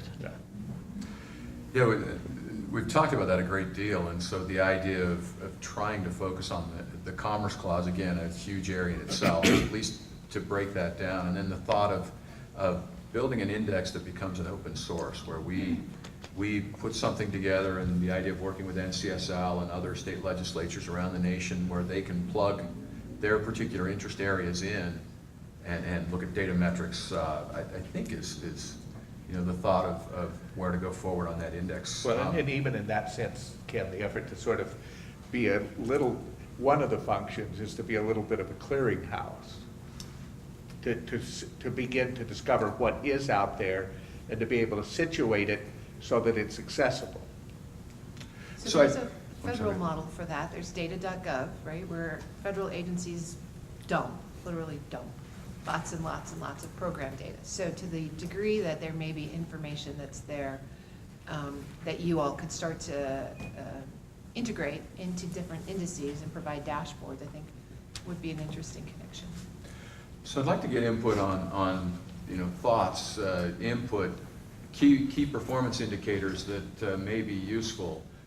Good friend in the back, Stan Rasmussen, makes a statement that sticks with me repeatedly, a Peter Drucker quote that he uses, that sometimes we need to quit trying to do better that which we shouldn't be doing at all. And there may be a lot of areas where we need to quit trying to do them better, and maybe this helps us identify those. Let me throw it out then, and thoughts on project, particularly thoughts on key performance indicators, areas to move forward in building this. I'll tell you, as a state representative, we very often feel like we're working in a vacuum. We understand our job is to be this counterbalance in this incredible system that has this balance and division, but to have no real gauge to where we're starting from. So in building this gauge and using the gauge, love your input and questions on the project. Yes? I just have a question. So I'm a student here, not affiliated with any organizations or anything like that. I'm just curious. I kind of come to this to kind of learn more about federalism and where different states stand on it, whatever. So I have some questions in regards to how many people in the nation actually understand the concept of federalism? You know what I mean? So start with that as a baseline and the education that goes along with that. The funding of education. Like for me, I'm from Chicago originally. Okay, I was in the Navy for 9 years. I moved here to Utah a couple months ago. So I'm still learning more about my government, the role of it, and being in the military, getting out, and that transition to the VA. I work for the VA right now, actually. And I see a lot of loopholes in the federal system and going in a circular rotation, I guess you can say, with getting things done. So I guess for me, and my concept of what federalism is, I didn't know anything. I did the Constitution in 8th grade, did a American history course in high school, and then I go to college. It's my second degree I'm working on. But now I'm getting more into the political realm and philosophy and everything like that. And my question and I guess issue is that education behind what federalism is, and how many people actually understand. There's 190 million people that didn't vote in this last election. Political apathy with education. You see what I'm saying? How does those tie in, and what are you guys' goals for that? I mean, how are we going to address that, state level versus national level? You want to take that? Well, I'll take it on behalf of the center, and we'd love if you're a student here for you to come and get to know us better. But the Center for Constitutional Studies, one of the ways that our executive director, Scott Paul, puts it is we have 4 different fronts, and one of those fronts is the education, including the K through 12 sort of space, which we are becoming more committed to moving into. So that's, you can think of it as a leg of a stool or as a front in a general sort of battle, but you are right on the money in that sense. And we're actually working with Nicholas and with Oxford on means of enhancing. Again, there's a lot of information available. How do we connect the people to that? And so we're wrestling with that issue too. And one of our fronts is federalism. Now they all come together because it's one battle. Well, I guess that's kind of what my question is based on, because we're talking about this now, and it's great, but over the years, it's kind of, you know what I'm saying, like gone away from what it was originally intended. And if we're not having this conversation constantly on a national level, the people, they're gonna, like you said, they're only gonna care about things within their local. There's a reason why that trust level is there, because it's within their control, their means at a local level. But on the national level, that trust is less because they're seeing their individual being taken away from, you know what I'm saying? So if we start educating, my theory, if we start educating at a younger age about what the consequences of moving away from this is, federalism, and what it stood for at one point in time, having kind of like mini constitutional conventions in the state to get them to, anyways, I'm just saying that's a positive thing. So I love your hand gestures when you say it's gone, and you go clear down to the floor.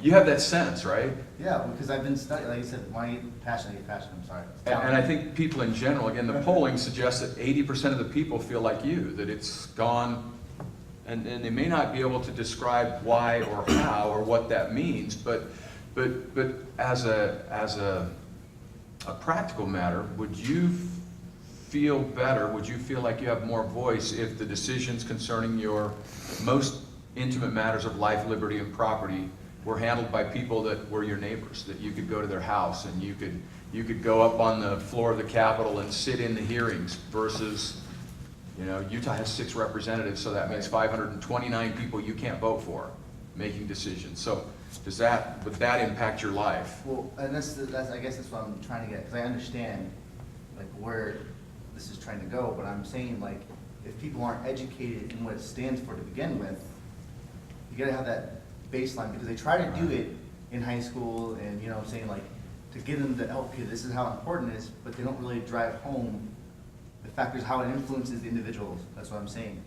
So see, that's a great point, because the major function of an index like this is to educate within the state legislatures. And so the fact that we've got partners, like NCSL and others around the nation, where we can get into the leaders, the agents that you choose, to have an ability to gauge where are we in that balance? Are we protecting your voice or are we not? And to be able to see that and then have discussions around what that means. And then, as Rob mentioned, to be able to then drive that down into some K-12 and into the university setting. But with the representatives that people choose, I got to tell you, you all would be shocked and probably ashamed to know the kinds of training we get as state legislators. It's, I can give it to you in 1 minute, right? State legislative training in 1 minute. You get elected, and then you get your insurance card, you get your little building pass, and you get your key, and they show you where the bathrooms are and how the microphones work, and then you're instructed that lobbyists aren't your friend when you're no longer in office. And now you're trained as a legislator. And so this idea of having a meaningful training and having a gauge for where we are, it really fits into what you're talking about. Well, tying this all together, I think, is there a way to meaningfully measure civic education? When I grew up, states did it differently, but when I grew up in California, to get out of 8th grade, you had to pass a 200 question exam. Can we measure some of where we are in terms of civic education, and does it differ by states and so forth? So there may be an overlap here. So I think that's. And maybe the tie-in of education. Oh, sorry. Well, I was just going to follow up and just hit that K-12 point again, because one of the things that you mentioned, I think, is a critical component of understanding why K-12 is going to be, I think, a real impactful focus, is the 109 people who didn't, 9 million people didn't vote, right? But it turns out when you start to communicate things to kids, it tends to have a way of then being communicated into the homes of those kids, right? Because parents tend to care about what their children are learning. And so I think it's just a second, maybe a layer at which focusing on K-12 education is something that Southern will actually think about too, more in the sense of constitutional principles than federalism per se, but obviously there's a lot of overlap there, in trying to help, maybe partnering with the school district, working with kids in charter schools or families who homeschool their kids, in understanding these kinds of things. And I think honestly the key to it comes down to communicating it to kids in ways that not just make sense to them, but that are interested in. So for instance, you get someone that kids look up to as a cultural star or something like that to communicate the message. Because if it's just me standing up in front of a bunch of 15-year-olds talking about the Constitution and why it matters, yeah, that'll stick with them for about 5 seconds, right, after the bell rings, if that much, right? They might have checked out halfway through the class. But you get someone they see in the movies, they get someone they see on TV, talking about something that they will become interested in because of who the voice is.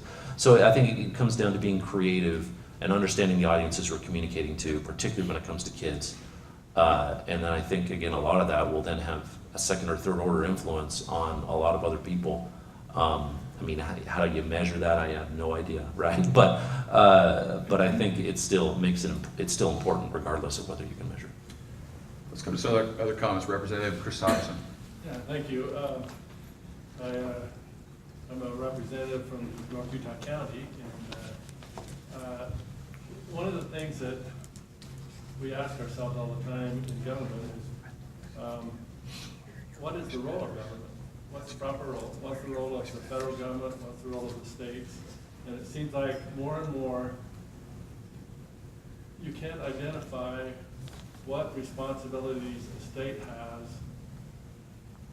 without having to ask permission from the federal government to do. It seems like almost everything we do is either the federal government has to give authorization, or it's tied to funding from the federal government, and it's hard to identify any one thing that the state can do on their own anymore. And so, it kind of goes to what you said about federalism is really your relationship with governmental entities. And so, as we, as states, have an obligation to push back on overreach of federal government, and one thing we did last year, 2017, in our we have a commission on federalism. Ken Ivory is the chair and House chair, and then we had meetings all during this session. And what we asked is each of the committees, transportation, health and human services, education, tax and revenue, natural resources, law enforcement, all of these committees to come and present to us and say, what areas do you feel like the federal government is overreaching into our responsibilities as a state? And they would give us a list of things, and each one, after meeting with their committees, would give us a list. And we put this in a resolution, HJR 17, which basically just outlines, all of these areas that we feel like we've been encroached upon by the federal government. And we can take that, and then we took that and made it into a resolution and sent it off to the federal government, giving them notice that we feel like we've been stepped on. And I think that those items in there, we could take that list and say, these are some areas that are measurable. We can look at that and we can say, these are things that are important to us in the states that we feel like that line's been pushed over too far, and we can measure that. So that might be one place to start. That has specific items that are important to to us, at least in our state, and we can use that same process in other areas. Representative, did you prioritize them at all as the commission? No, we just listed them. And we just, Because I mean, we do run into the problem, obviously, if the list gets too long, it becomes less manageable, so there. well, we can prioritize it fairly easily, but, I mean, I remember when, I can't say his name now, the governor of Texas was running for office of president. He says, there's several departments that we shouldn't even have in the federal government. And the reason that stood out is because he couldn't remember all of the departments. He says there are 4 areas that we should discontinue, and he couldn't remember all the areas. But one, I was thinking Department of Education. Where in the Constitution does it give the federal government authority for education, and why does the federal government control so much of that? Why do we even have that department? I mean, that's kind of the big item, but if you reach into that a little bit more, there's a lot more you can say about that, but that's probably a priority. Why, it's like you said, Ken, why are we so involved in doing some things that we shouldn't even be doing? So, I don't know, those are some specifics that we can start to look at and prioritize, but, how do you prioritize, who's priority, and how do we look at that? The good thing about that, going back to what Rod was mentioning, is that was an official statement of the legislature, right? I mean, we worked through our commission, and there was an initial priority in terms of screening what actually went into the resolution and what didn't. And I think one important thing I wanted to mention, I was thinking about this when Terry was speaking, that the work in our commission has been bipartisan and unanimous. The discussion has been about where to decide before talking about what to decide. We're so active in politics now to think about what's the right answer, and what should we do, and what do I think, and what do you think, and I don't like what you think, and we really tried to pull the focus back down to say, where do we decide? And so even in the things that you're talking about, and so that drove down into that resolution of we think these are areas that are police power, health, safety, welfare discussions. And it'd be interesting from our federal partner side when they kind of collapse state and local into one thing. We heard yesterday very clearly that there are 2 sovereign powers, and those 2 sovereign powers are the balance, the spheres in that relationship. It would be interesting to see how we re-enshrine that notion of those spheres and the idea of where to decide. Well, thinking, just following along the lines of this resolution, I think one of the things that you probably could measure fairly quickly is the number of cases where states are suing the federal government, right? And it's both the Republicans suing the Democrats and the Democrats suing the Republicans, so it's certainly bipartisan.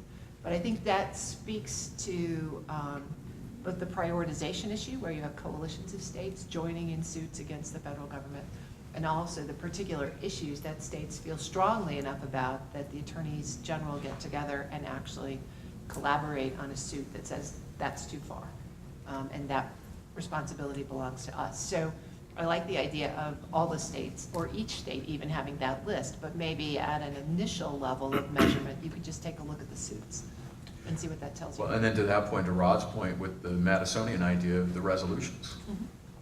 That would be a good interim project that we could pull those down, certainly for Utah and other states and over time. Mhm. Other thoughts, questions? Yes? So you asked for metrics, and I've been turning round and round in my mind during this discussion the problem that so much of what you want to get at is about sort of qualitative things rather than things that are easily quantifiable, although we've heard some interesting areas where that's not the case, like land fees. So how do you come up with a sort of a measure that can be applied to many, many areas?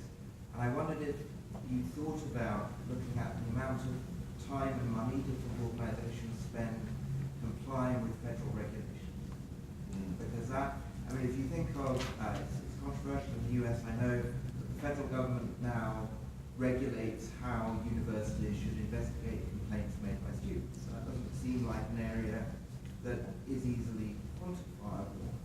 But you could at least measure the amount of administrators that have been created and the amount of time that they have to spend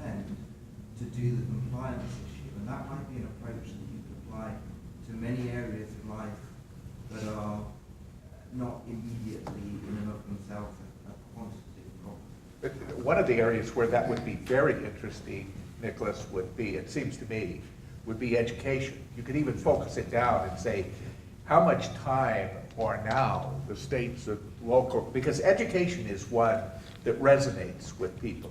How much time is being spent in compliance? That would be very interesting to major, and it's again something that would resonate with people. Well, and then driving it down, like Derek and Michael were saying, driving it down to people that, how much time is your teacher and the people administering your class taking away from focusing on your child because of these things. To your point, there was actually a newspaper article last year that said it takes the entire population of my city, more than 100,000 people, to comply with the EPA regulations for a year, working full-time. And things like that, where you make them meaningful, and I think it's a great idea. We had a question up here too. Yeah, there's a couple hands over here. We missed you. Well, mine went along with this young man's right here, and I just think that the real key to this is education. We have a granddaughter in California who said to us, well, what's the matter with socialism? And we thought, oh my goodness, what planet have you come from? This is someone who is pursuing a PhD right now. So this is not, a dumbbell here. And yet she didn't understand what's the matter with socialism. And so how do we teach? How do we get the information out?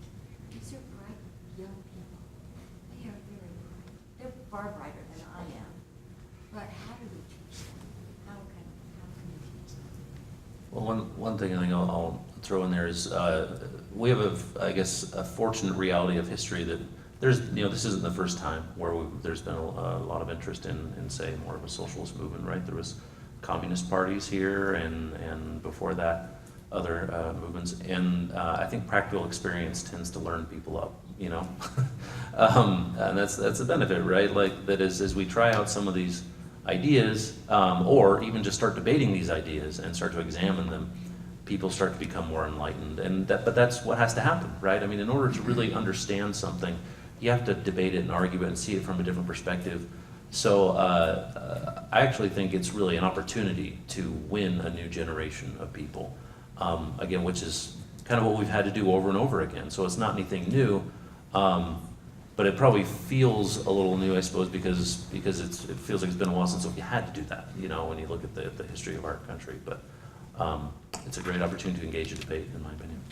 Yeah, and I think to your point, federalism has been so esoteric, and so we think this is this great concept, it's this great blessing and benefit for the United States of America, unique to our system of government, but how do you see it concretely? And so that's really the idea with this index, is to be able to look at the growth in federal employees per capita, or federal spending per capita versus state and local spending per capita, and then you could compare that with what governments do we trust, what governments are we satisfied with, and look at that data and look objectively and saying, does this work? And as we get more and more concentrated, more and more centralized, perhaps some would say socialized, are people more satisfied or less satisfied?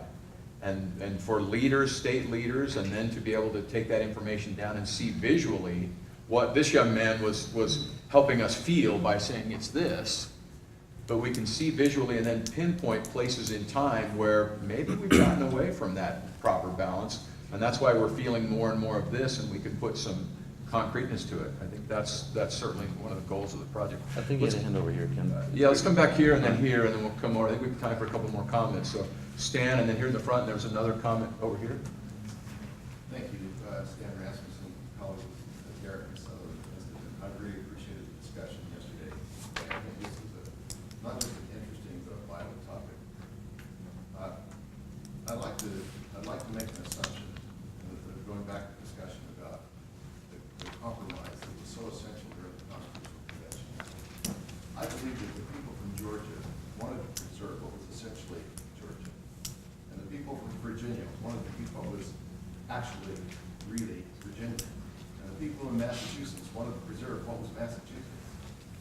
There was a very clear sense of identity and a desire to preserve that. when through a variety of means, media and technology included, where there are unintended and intended efforts to homogenize us.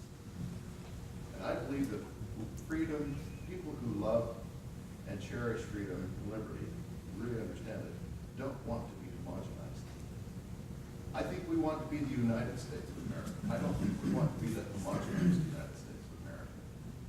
So I would suggest that as the index is designed and pursued, some thought be given to, in addition to identifying the data points and the information that can be looked at quantitatively, it be done so in a way that can serve to support the dialogue, the discussion among people, not just policymakers in fora, but moms and dads around the dinner table, neighbors, people at church, people at the grocery store, talking about things that have to do with personal identity, family culture.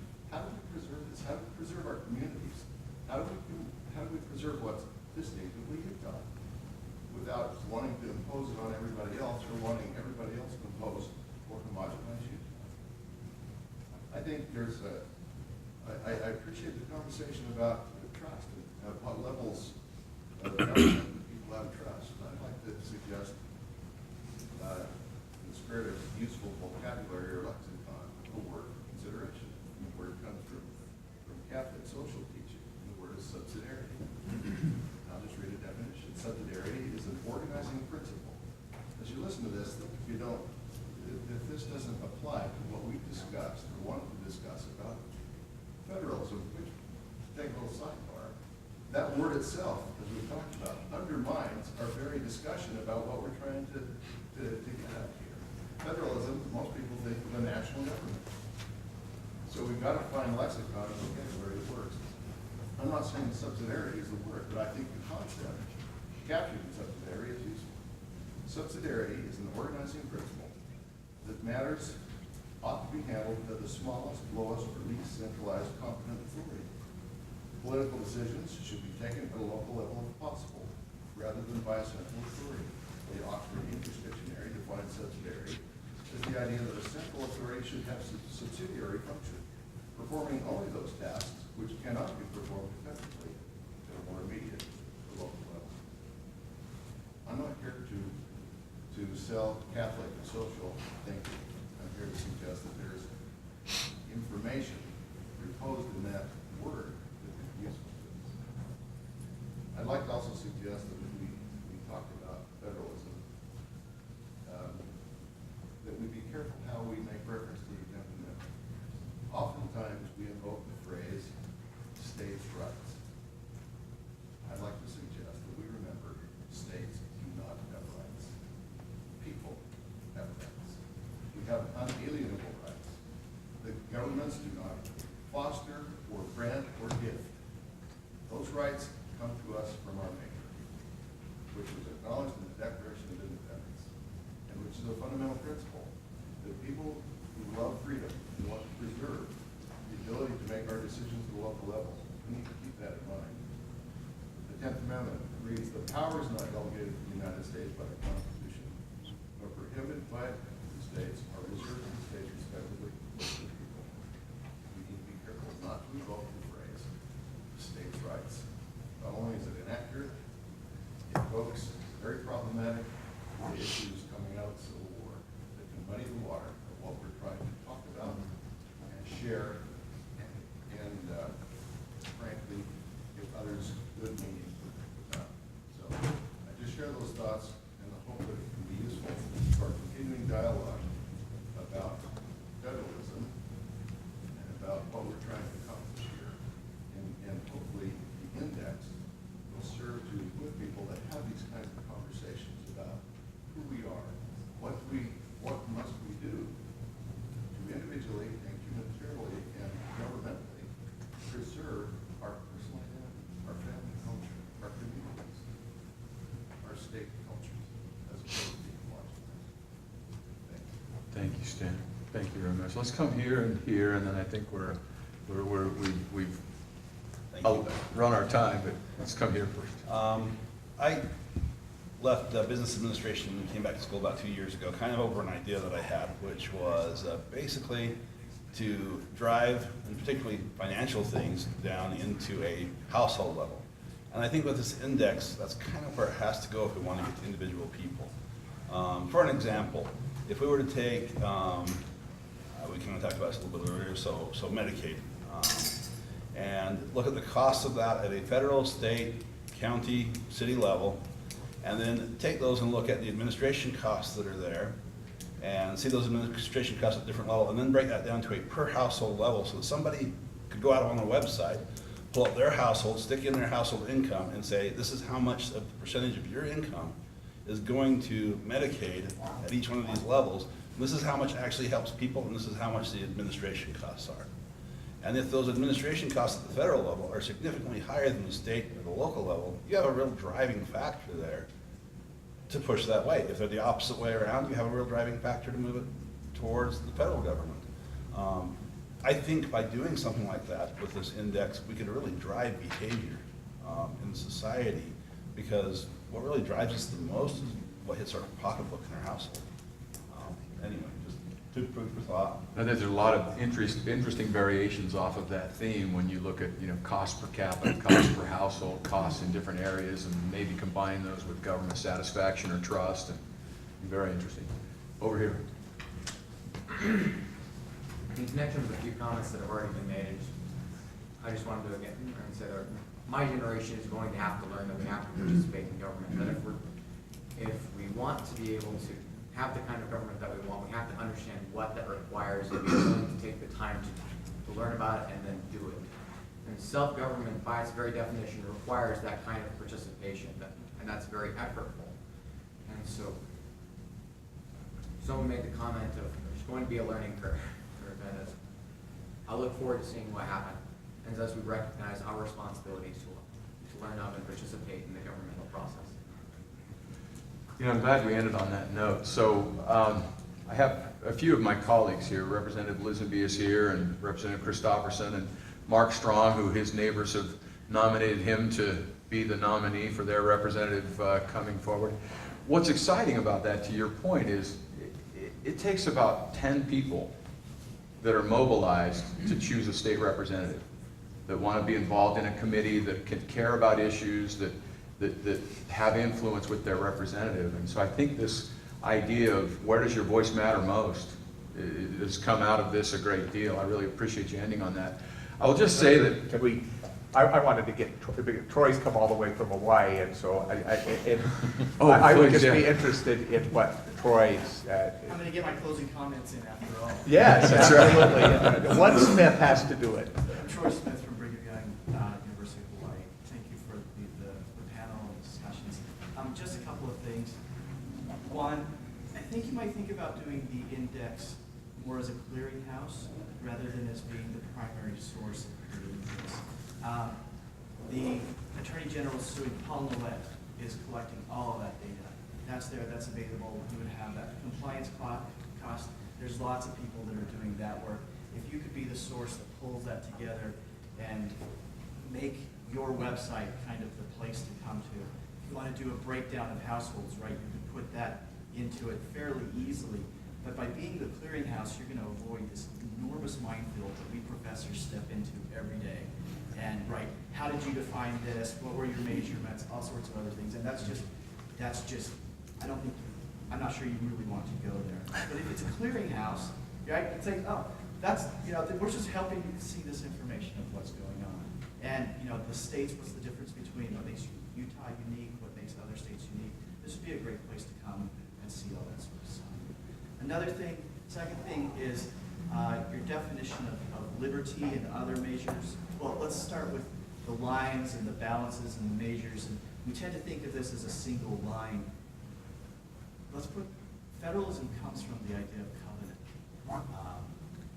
And covenant, at the most basic level, is oftentimes in marriage. If we think of gender roles as a line, that actually creates a lot of problems.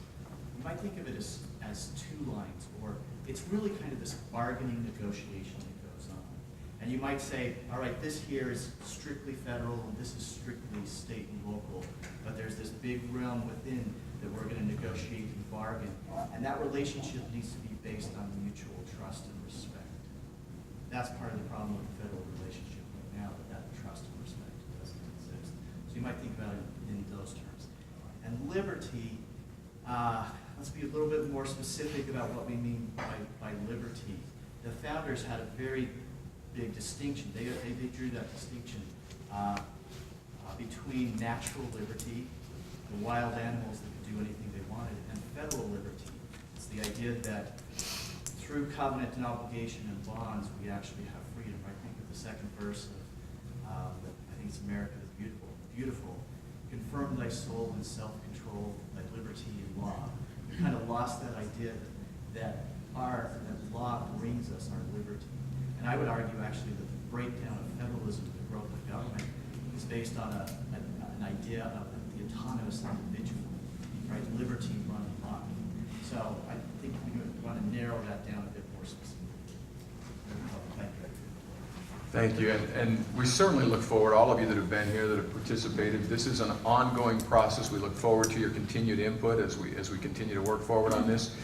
You choose your leaders at the state level, and they can't defend a line that isn't defined. And even if the definition is how do we bargain to understand what that is, as Troy was mentioning. But thank you so very much. This is critical. This is important. This is how we know where we're governing and where we're standing at those lines, and very meaningful. I'm grateful for the center and grateful for the things that they've committed to and those that have come to collaborate on this project, and we look forward to more as we go forward and building this out and more of your input. So thank you very much for being here. And I'll add one thing, and then we'll close. We're really ready to go. But I would be woefully remiss if I didn't thank the Commission on Federalism, who really made this all possible. And I sort of, one of the things I really resonate with that Troy said, and I want to now sit down with Sutherland. We have people who have common interests in this. And I like to tell when I taught negotiations, I taught 1 + 1 can in fact equal 3. If we will work together. This has been immensely helpful to us on so many fronts. And thank you to the Commission, without which this would never have happened. And again, I want to thank Professor Bibby and Professor Scott, who are doing so much on, Professor Scott on the conference and Professor Bibby on the work on the index. Thank you so much, Rod. The conversation is not over. We actually do have room to invite each and every one of you to a luncheon that's going to be held in the Timpanogos room. So if you'd like to join us, it's just a bag lunch, it's very casual. We are going to have some opportunities to extend the discussion. But, so I'm correct, Christy, that it's the Timpanogos room? And I guess the best way to describe that is what floor of the library? It's on the 4th floor. Fourth? Daniel helped guide people over there, but it's on the 4th floor in the northeast corner. Fourth floor, northeast corner, Fulton Library, the next building over. Thank you so much, Representative Ivory, distinguished panelists. Why don't you join me in one more last round of applause.